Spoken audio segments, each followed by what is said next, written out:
My guest today is a Los Angeles-born naturopathic doctor whose passion for fertility and pregnancy care became deeply personal when her own journey required her to rethink her vision for her own birth and assemble the right team for the road ahead. First of all, what is naturopathic medicine anyway? And also, what happens when someone trained to optimize fertility and support physiological birth finds her own pregnancy going off course? When you carefully selected route hit some unexpected detours and time is running out to shift gears. Buckle up. This episode has sharp turns ahead. I'm pregnancy focused chiropractor Dr. Elliot Berlin, and you're listening to the Informed Pregnancy Podcast.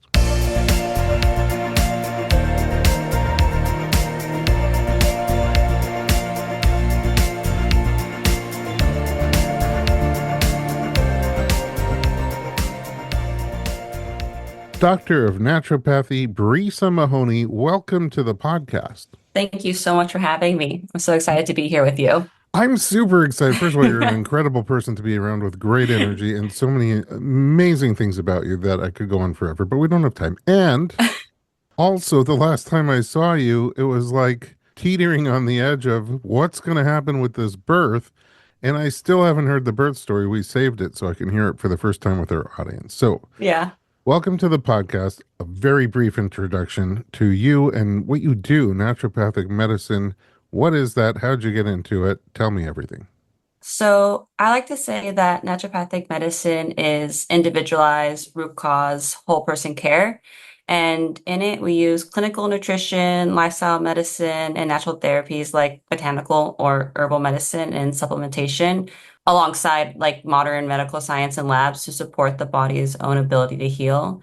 And often, instead of just managing symptoms, we like to ask why they're happening. And this often involves addressing any physical, emotional, or even environmental factors driving them. So, in short, naturopathic medicine, it's a lot of things, but in my mind, it's proactive medicine focused on long-term wellness and prevention. It's a kind of a very different system than we're used to in the traditional medical system. Within that, you could sort of focus on specific things, and you started to focus on women's health. Yeah, I think my whole life, I sincerely always knew that I wanted to work with people in some form of healing or medicine. And also along that journey or knowing, I have always loved babies, pregnancy, womanhood, and the two kind of just merged together. I learned about naturopathic medicine, found the perfect school for me, and was able to really focus in on pregnancy, preconception health, women's fertility, men's fertility too, and all that. Were you around babies a lot as a kid? I was. I am the second eldest cousin in a very large family. And after I was born, about a 10-year gap went by before all the other cousins came around. And so by 10 years old, I was given a lot of responsibility taking care of all my little baby cousins. Oh, so you ran a little camp. Yeah. Yeah. Before you got pregnant, so you started to focus on fertility and pregnancy. What did that look like from a natural perspective? Yeah. So at my school, as student clinicians, it's not so easy to find and work with the exact population you want to, but my professors were so kind to always give me the clients that were coming in for pregnancy help or fertility support or postpartum help. And in the naturopathic sense, something that I'm very passionate about is something what I call conscious conception or preconception prep. And not everybody can do this, not everyone can plan a pregnancy. I didn't actually. Mhm. But ideally, in naturopathic medicine, we're trying to optimize health. And for me, I'm trying to optimize the health for your generations to come. So at least from the preconception, aspect, some things that I would love to do with clients is maybe 6 to 4 months before planning a pregnancy, we actually work on removing any toxin burdens, helping your body's natural detox pathways to kind of just get all the yucky stuff out, maybe. And then the few months leading up to maybe planning a pregnancy, we shift gears to building your nutrient stores and just optimizing your diet and all your vitamins and your minerals and all that stuff. Because the real goal here is for both partners involved, we're trying to make the healthiest egg and sperm that will come together to eventually be your baby. Because with the healthiest egg and sperm, possible, we also then possibly get the healthiest baby. And those are the genes that we just keep passing down. And that's why I like to focus on that, because then we can kind of optimize health for generations to come. Really rolling out the red carpet for your body and your future baby. Yeah. Sounds pretty smart. So for you, you said it didn't kind of go that way. What happened in your case? And in my case, I think I was giving the universe some mixed signals. My final year of medical school, I started to experiment with different supplement brands just so that I can have like firsthand experience with anything that I might recommend to future clients. And so I was giving myself and my husband, fiance at the time, all these prenatals. And I was also using a natural means of tracking my own fertility. Again, not to have a baby, but more so as birth control. And Wow. something interesting happened where for the first time, I had an anovulatory cycle, which means my body didn't drop the egg. Hmm. And the next month, my algorithm that I was using suggested that I just continue like I had been with all the prior months. And that very next month, my body, I didn't realize it in time, but my body ovulated a whole 10 days earlier than Oh, normal. wow. And my husband and I had done the thing. And just in that perfect timing, a little baby was conceived. Yeah. Okay. So you're using sort of the tracking the cycles to not get hmm pregnant, but then there was hmm a fluky cycle, hmm and this baby took advantage of it Yeah. Yeah, and sure did. decided to present themselves. Yeah, definitely did. So I imagine that was a little surprising since you were trying to not get pregnant. Yeah, it was definitely surprising considering how much of a planner I am. Well, surprises are a great way to go into a commercial break. I want to find out what pregnancy was like for you. And then, of course, we'll get into birth. Don't go anywhere. We'll be right back.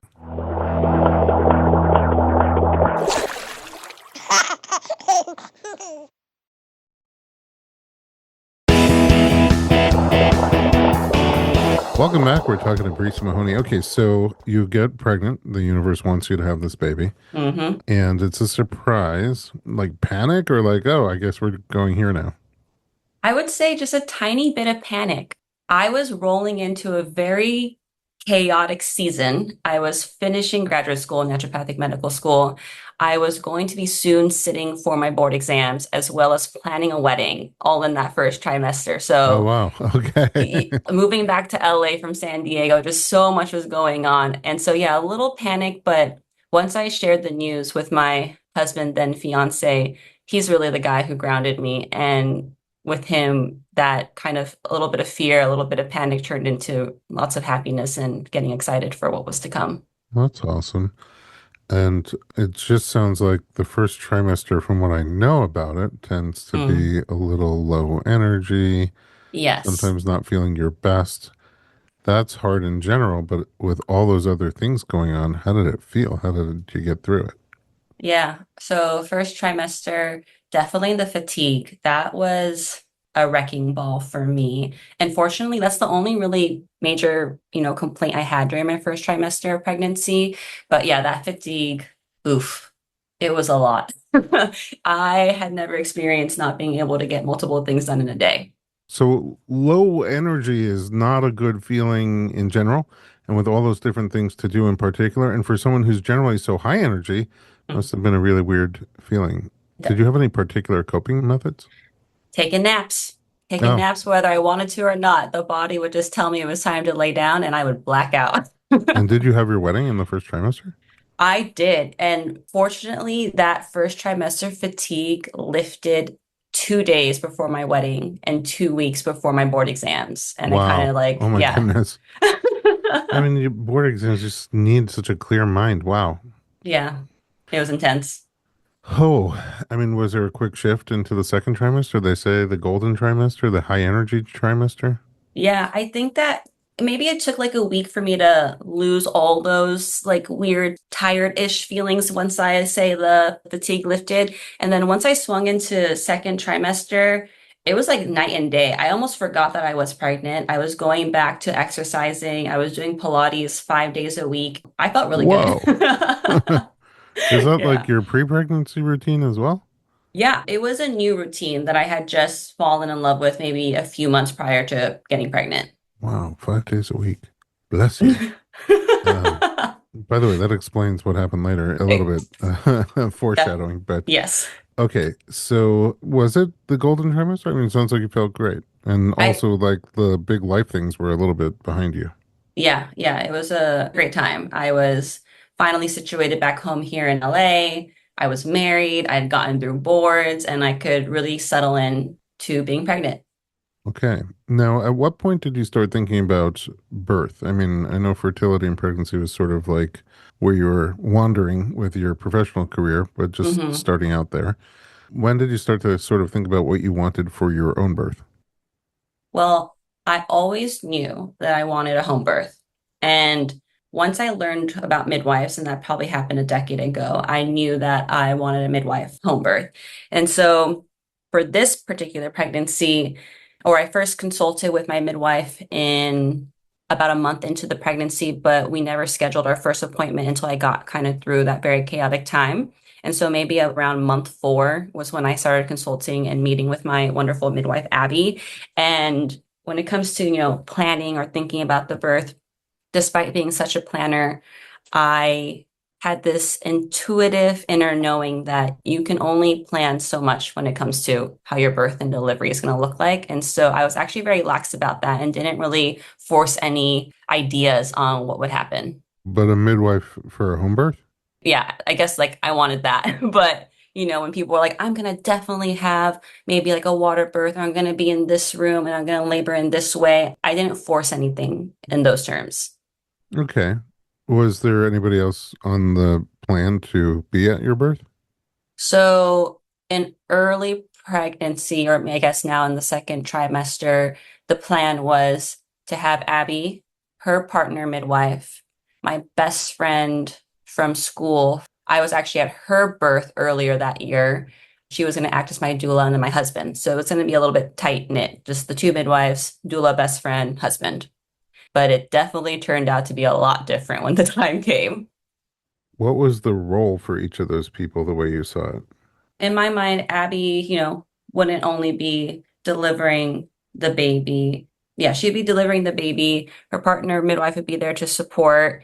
And from my understanding, they would only step in when, it was time to go, time for baby to come.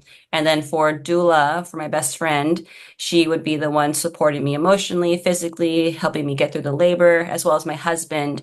And also during the second, or was it towards the third part of pregnancy? My husband and I had done a childbirthing hypnobirthing class with Nina. And from that class, he gained a lot of tools and insight for how he could also support me. And so everyone was going to be supportive, except the midwives who would just be there to like medically facilitate baby coming out in a healthy and normal way. That's kind of Okay. what I envisioned. Were you doing any kind of planning mentally, physically, spiritually for Mm. that experience or rolling with it, trusting your body? I mean, you were doing a lot of working out. Yeah. At that point, I was, like you said, rolling with it and already very much trusted my body. Maybe a decade ago, when I first learned about midwifery and naturopathic medicine, I started to read all the Ina May Gaskin, is that her name? Her Yeah. books. Yeah. Started to watch a lot of documentaries, The Business of Being Born. And through that, I just gained a lot of confidence in like, this is what a woman's body is meant to do and can do. And so I never really had any fear when it came around, yeah, the idea of pushing, delivering, laboring. When did the big curveball show up on your radar? So around week 28 at my midwifery appointment, Abby wanted to assess how the baby was positioned, and he was head up or breech. And at that point, I wasn't even worried then. I knew that there was still time, despite, the majority of babies probably going head down by that time. But that's probably when like the talk of breech started to show up around week 28. And also, like, not traditionally a time to worry about it. Meaning, almost half of babies are breech at that point, and only about 3 to 4% are breech at birth. Mm. So I like to know earlier and keep an eye on it, but it's also not really a panicky time. So at that time, was it just a piece of information, or were you taking some actions already? It was just a piece of information, and Abby did suggest maybe laying off the Pilates. because she had always said from the get-go, "Oh, wow, you have a really tight abdomen." And I thought nothing of it. And so for a few more weeks, I continued with the Pilates. And then maybe around week 30, oh man, I can't remember, 32 or 35. I know there's a few weeks in between those two dates, but around then, when the baby was still breech, I then finally laid off the Pilates. And then that's when I started to introduce a lot of other things to maybe get baby to move. What other things? I started with acupuncture, the doing moxibustion at those appointments as well as at home, doing all the inversions and spinning baby, techniques. I started doing more yoga, more stretching, and I started to see you. I know. Yeah, by the time you came in to see me, I don't know how long you would have had to stop doing Pilates and also gotten wicked deep massages to change the tissue. Hmm. But, I've been doing this for 20 years and you definitely are someone who came in. I'm like, wow, this person is made of steel. I mean, your muscles in your low back and your hips and your hip flexors, everything around the baby Hmm. was just not, I mean, very, very strong, much stronger than average, but also very tight, Yeah. tighter than average. And that combination of strong and tight just makes rigid. And, Pilates is incredible for building strength. I don't find it to be that great at releasing tension, by itself. So if you're going to do that much strengthening, then it's also going to tighten you, and you probably need to do something else to counter that if you don't want to end up strong and tight. And so it was sort of like, how do we start to break up some of this really rigid soft tissue?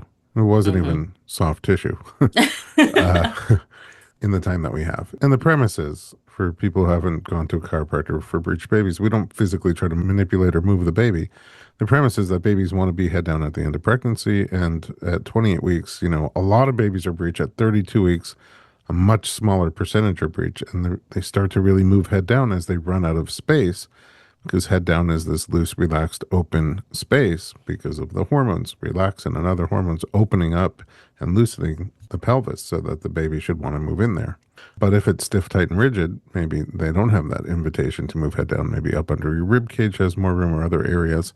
And also, the pelvis is not just a bone, a big solid bone. It's a bunch of smaller bones connected by ligaments and cartilage. So even though it's hard tissue, it can expand and contract and accommodate when the baby is trying to move, and maybe even facilitate when the baby's trying to move. But if you lose that mobility, that functionality, and it just becomes rigid, then it's more resistant to the baby moving than accommodating. And so our goal in the few weeks that we had was to try to really overcome that. And man, did you give it an effort. We were doing longer visits. We were doing Hmm. frequent visits and just Hmm. digging. And also, a lot of people, probably myself included, can't take the amount of pressure that it requires to release those in a short time. It's not light, fluffy spa massage. It's real clinical deep tissue massage. And you just didn't even grunt. You're like, all right, do what you got to do. Get it done. And you definitely gave it the effort. And that's on top of all the other things that you mentioned: acupuncture, moxibustion, positional things, spinning babies, and whatnot. Okay. All these things, and you're getting closer and closer. When do you start to think? Because, I mean, generally speaking, if you have a breech baby in America, and you cross like 37 weeks, then you'll have to decide, do you want to do the external version where they try to manually turn your baby? And after Hmm. that, you're up at creek. It's really just a C-section, very little other choice. So when did it start to weigh on you? Like, this could be a real curveball for my birth plan. Yeah. Let me first say that during one of our initial visits, you recommended I watch that documentary Heads Up.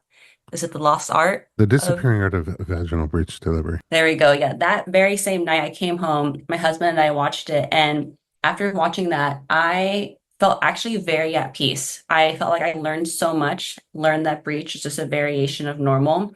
And I felt at peace with, if this baby wants to be breech, I'm totally okay with that. That is, if I can find a medical doctor who will come and facilitate a home vaginal breech birth.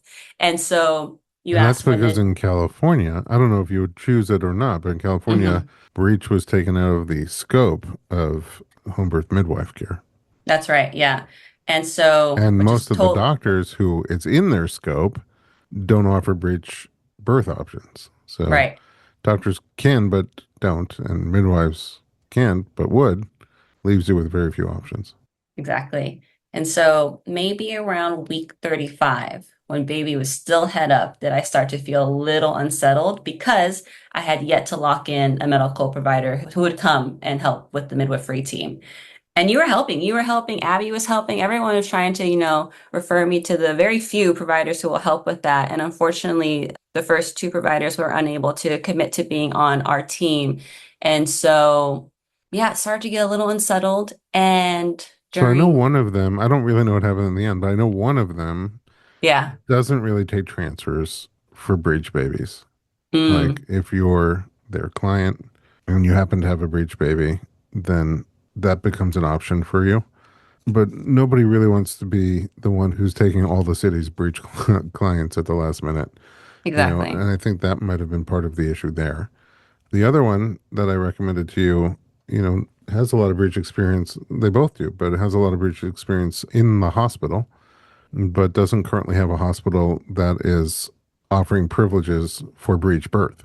So he started to do a home breech with midwives. And I think the last, it was getting very close. One of the last few times I talked to you, I was trying to get you guys connected, but I Yeah, don't know what happened there. But before we even get to what happened there, you would have had to decide beforehand because it came up, do an external version or don't do an external version, which means you got to 37 weeks and still didn't have a provider to do breech birth. So, right. what did you decide on the external version? Yes, I think it was around week 36 that I decided I would give it a try with my midwife and her partner midwife. And I went in for that. And oh my goodness, what an experience, especially considering that I'm already a very tight person. We tried, I tried, but in the end, I think it was my body that couldn't tolerate, the sensations involved with the ECV.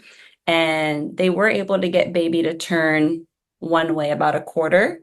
And then the other way, he wasn't liking it. And so in the end, we kind of just stopped. And at that point, I realized, okay, we're staying breech, and that's what it's going to be. Okay, that puts a lot more pressure on finding a breech provider or resigning to a cesarean birth. Right. And that was kind of, you know, I kept on saying in the beginning of my pregnancy, this baby's going to come however he's meant to come.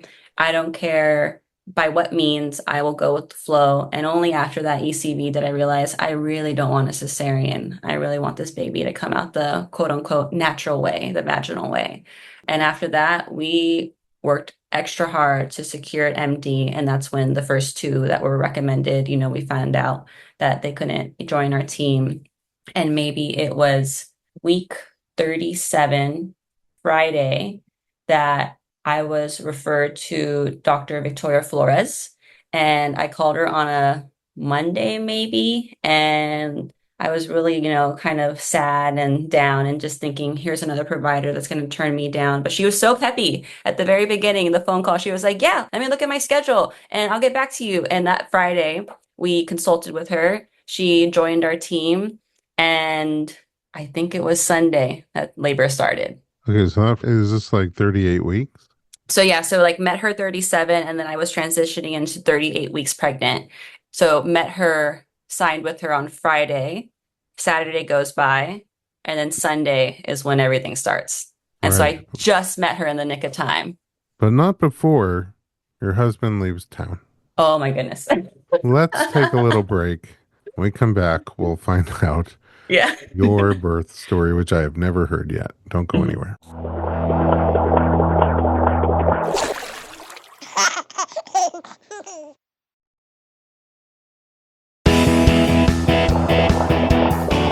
Welcome back. We're talking to Brisa Mahoney. What a powerhouse you are. And also, I went through describing how, like, no matter how deep I dig, and I'm pretty strong, pretty tough. I've been doing this for a long time, that you were able to take it. And then you're like, oh, the ECV, my body couldn't take it. I think it's extremely different when I'm pushing into your tight muscles Hmm. versus when somebody's trying to manipulate your baby. I think on a very Yes. animalistic level, your body rejects that as like fear, danger, protect, tiger mother. And I think that's probably a lot of what kicked in for you, not the physical pain, but, more of the mind, body, spirit combination Yeah. as a rejection. Okay, so then with that not working, you still want to have a vaginal birth. You're down to the last provider I know of in the city, Hmm. who offers breech birth. And yeah, you signed the deal on Friday. Why is your husband leaving town? So one of his best friends asks him to be a groomsman at his wedding, a wedding I sincerely wanted to go to as well, but at 38 weeks pregnant, it's not really advised. How far out of Um, town? in Florida, on the other Okay, side of the total country. other side of the country. We're in California. Yeah. And, only after the fact, after the baby had come, did our midwife kindly joke with us. So you thought it was okay for one of you to travel at 38 weeks pregnant. And we really did. I don't know what I was thinking, but we sincerely thought that this baby wouldn't come until 41 weeks. And on top of that, I myself was born 10 days past my due date. So I just thought, hey, this baby's going to take time to cook. So, like I said, we When signed does with he Dr. leave town? He leaves Saturday. So we meet Victoria So you meet Flores Victoria Flores on Friday. He Friday leaves to Florida on Saturday. Saturday. And when's the wedding? The wedding is occurring Saturday, Sunday, and then he was going to come back Tuesday. We have many other friends in this part of Florida that he was going to catch up with, and then he was going to come back Tuesday. Now, what happens on Sunday? On Sunday, I have a lovely phone call with my husband around 9 p.m. We're saying goodnight to each other. He had to stay up extra late, Florida time, helping with some wedding stuff. And then I continue to watch TV, stay up a little late. And around 10 p.m., I realize, you know what? I haven't done my evening like stretches yet. And so I stand up from the couch and a bunch of liquid just falls from me. Oh, And I wow. look down and I'm like, oh, this can't be happening. And I text my birthing team group chat where everybody's in there. And I am desperately trying to reach my husband. And it's 1 o'clock in the morning, Florida time. My husband and I both sleep with our phones, not next to our heads, on silent, do not disturb. Oh, no. Yeah, so it's taking some time to reach him. I end up having to call the groom Oh, my who goodness. by like God's grace is awake at 1 o'clock in the morning on his own wedding night. Anyways, he's the one who helps me get my husband to answer his phone. And he books the very next flight home, which would be arriving around 11 a.m. LA time. So husband, okay, good. We're communicated. Birth team, they know what's going on. I am currently home alone, obviously, but fortunately my father lives next door. And so I run over just to tell him and my stepmom, things are shifting, things are moving. And I'm over here thinking, I got time though. I'm a first time mother. Labor is going to be a slow burn. My husband will get home on time. It's all good. And while I'm telling my dad that, my water's breaking, I get my first contraction. And it's a mild one, like, a mild period cramp. And I'm realizing, oh, I'm getting excited. Maybe this is adrenaline. I should just go lay down. And my midwife and doula. So earlier I had mentioned that my best friend was going to be my doula, but we end up signing with Nina also to be like a second doula, which is just, a divine arrangement type of thing because let me just say my best friend is not able to make it. Oh, So the two people I were counting on, my husband and my husband and best your friend, bestie. are not present for Oh, my what's to gosh. come. But luckily, Nina is. Which is also, I mean, what a blessing. She's not usually available last minute. No, she really isn't. I had been kind of messaging her ever since the child hypnobirthing classes that we had done with her, just saying, if you're available, I'd love to have you join our team. And it was also that Saturday that my husband left that she and I had a conversation and she decided, you know what? I really want to be there for you. I'm going to be your doula. And so she only joined the team the day before labor starts as well. Wow. So birth team is informed, dad's informed, stepmom's informed. 10 p.m., starting to feel things moving in my body, and my birth team suggests that I download the contraction app and send them the link so they can follow it with me. And before you know it, 11 p.m. rolls around, and I am already having 1 minute long contractions every other minute. Wow. Just right out of the gate. Yep, there is no slow burn to this one. What do And they feel like for you? oh man, I was really feeling it over, I think the round ligaments, a lot of where you were actually doing the work to help loosen my muscles. That's where I felt most of my contractions the whole time, actually, from start to finish. And Nina ends up calling me because they're all seeing that the contractions are picking up rather quickly. And she decides to listen to me go through a contraction. And after hearing how I'm going through it, she's like, sweetie, go ahead and call the midwives and the doctor, and we're just going to come over. Oh, And that's when I registered, okay, it's moving quickly. They can tell things are moving quickly. I think by midnight, my midwife arrives, and Abby is normally very hands off, no interventions, but even she suggests maybe doing a cervical check. And after the cervical check, she says, "You are 8 centimeters dilated." And I shoot up Oh and my just, goodness. I don't know how this happened. I from 10 p.m., 11 p.m., midnight, 2 hours has gone by, and I am somehow already 8 centimeters dilated. I shoot up and I scream, "What?" at her. Are you kidding me? I don't want to toot my horn at all, but I will say one thing. I don't want to Mm. sound like I'm horn tooting. When breech birth was a lot more common here in Los Angeles, which is not just a couple of years ago, there were a lot more choices. I always told people, look, my number one goal is if we can open you up and your baby has the invitation, says, I want to go down into that more open space, and then your body can accommodate it. That natural turn is everyone's number one goal. Number two, if you choose to do the external cephalic version, you should have a more functional playing field, for better success if things are loose, relaxed, and open. And if the baby goes head down either way, also, if the pelvis is relaxed and open and inviting and accommodating, then the baby should want to stay there. But also, whether the baby turns or doesn't turn, if you're going to do a vaginal birth, to be set up for a more functional birth experience. And that's part A in my mind right now. Again, Hmm. I didn't know your story until right now. Part B is I feel like those mommies that have really strong, tight hips and pelvis either have like a really straightforward, relatively fast, functional, smooth birth experience, or the exact opposite. Unfortunately, more have the exact opposite. It kind of seems in my mind like if the baby's totally lined up well with the runway, whether head up or head down doesn't really matter, but lined up well with the runway, then your body can really strongly push that baby, bring the baby down and out, no problem. But if there's maneuvering that's required, if the baby has Hmm. to kind of rotate as they drop, move around inside you, it's just hard for them to do that in that kind of pelvis. And so it just takes, like my least favorite doula clients, I say all the time, because you're going to be there for a long time. So I don't know exactly. Maybe your baby was lined up really well with the runway, and also all the things that you did, some of which I did, some of which you did on your own, and with other practitioners to create a more loose, relaxed, open, and functional space. But holy cow. Okay. Water breaks, contractions come, you progress to 8 centimeters pretty quickly. What time was that? Midnight. So we're two So hours 2 hours into, into it? yeah. Oh my gosh. Okay. Yeah, so 2 hours into it, 8 centimeters dilated, and I'm just shocked. I think that a lot is occurring in my mind and body, and the number one thing I'm realizing is, oh dear, my husband's not going to make it. And I Oh, don't no know, way. yeah, so and I think I might have started to mentally stall myself perhaps because baby doesn't come for some more time, and I'll get there, but after midnight, I kind of enter, I realize a different state. I don't know whether it's because I am now pulling an all-nighter or the hormones or, birth as it is.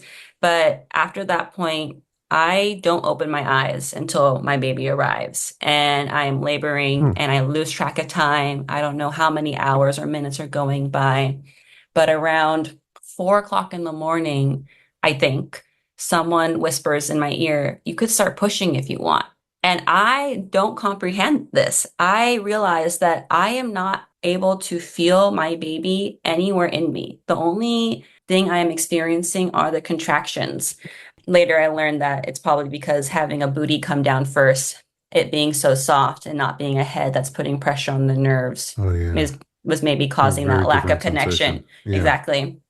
So around 6 o'clock in the morning, I think because of how I'm sounding and looking while contracting, the team decides to move me into my room. Does this And include Dr. Flores? Is she already there? yes, yes, Okay. I don't know what, because after midnight, I'm kind of gone a little bit. I'm somewhere else.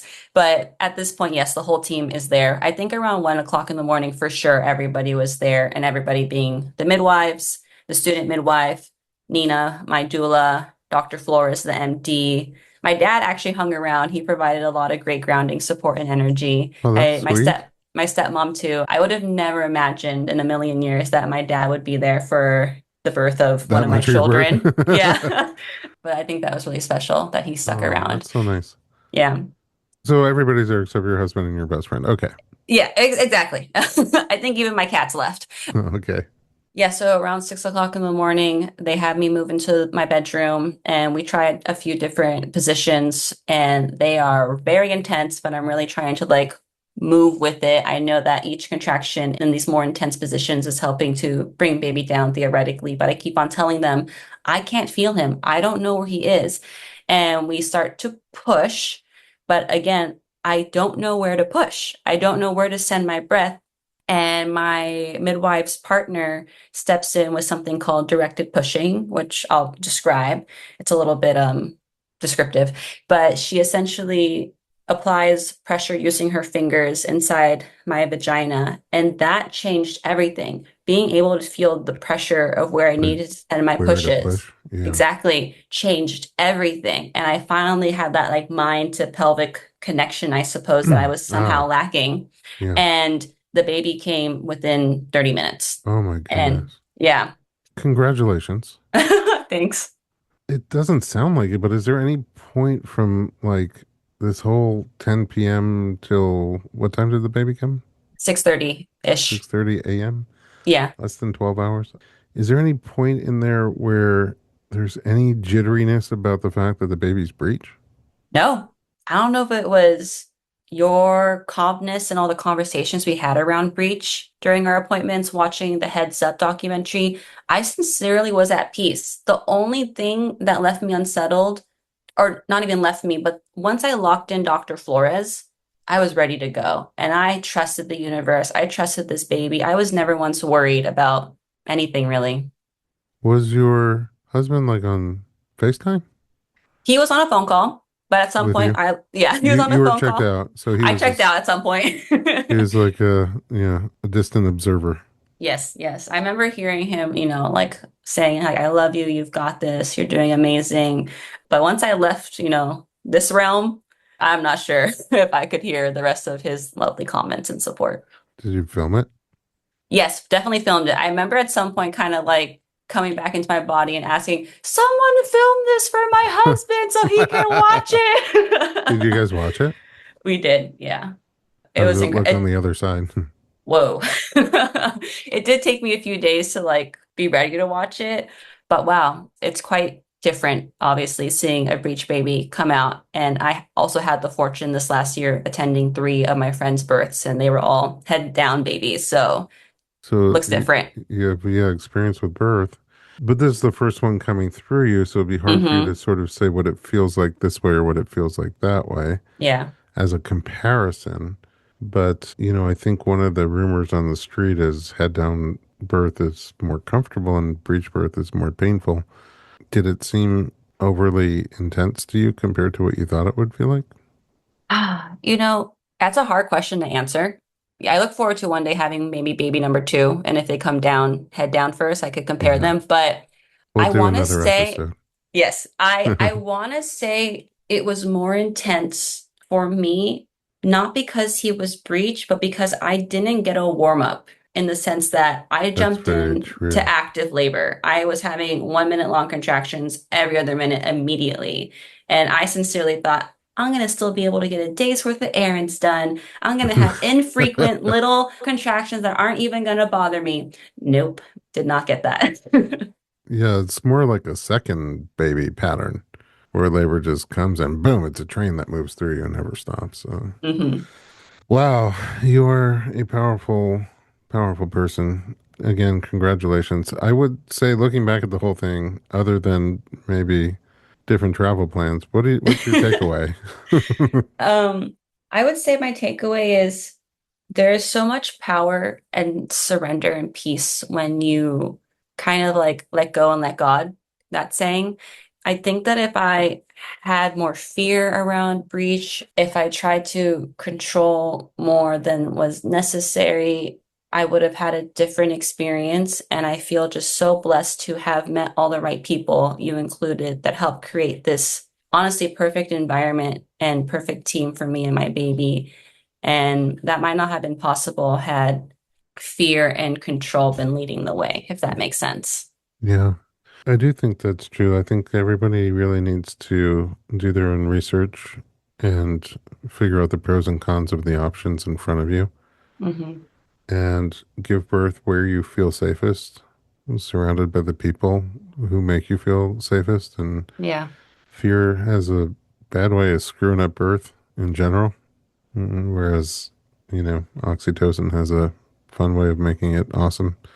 And so that plays a big role, you know. I'm really happy for you, and I'm grateful that you came to share your story with us, with me for the first time. What a great story. I'm going to listen back to the episode. But I'm grateful for you. And absolutely, there's so few people left who've experienced vaginal birth, especially unmedicated vaginal birth, both ways. Who knows? Probably too soon, but down the road, breach is not generally considered a recurring event. Hopefully, next time you'll have a head down baby. Yeah. And I would love to hear from one of the few people that I will know the side by side comparison. Yeah. I'd like to say one last thing. Sure. When baby was born, I was squatting, kind of leaning over my bed. And when he finally came through and they handed him through my legs, I remember immediately feeling a slight tug on that umbilical cord. And so after the placenta was born, and I have a photo of it, I actually had a quite short umbilical cord. Oh, And so interesting. now we're thinking maybe that's why That's he why. wasn't able Oh, to turn not just around. your abs of steel.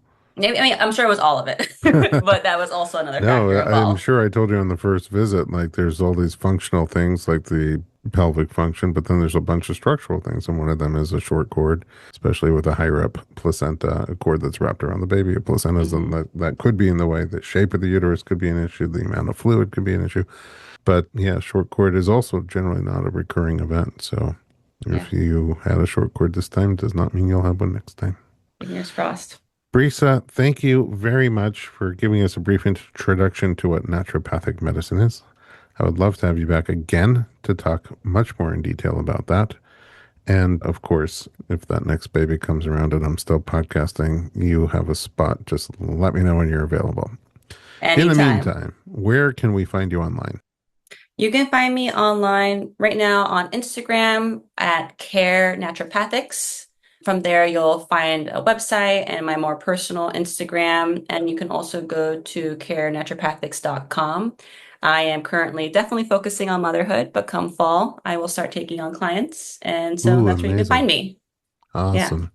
Thank you again. And at home, thanks for listening to the Informed Pregnancy Podcast. For more pregnancy and parenting information just like this, visit us online at informedpregnancy.com.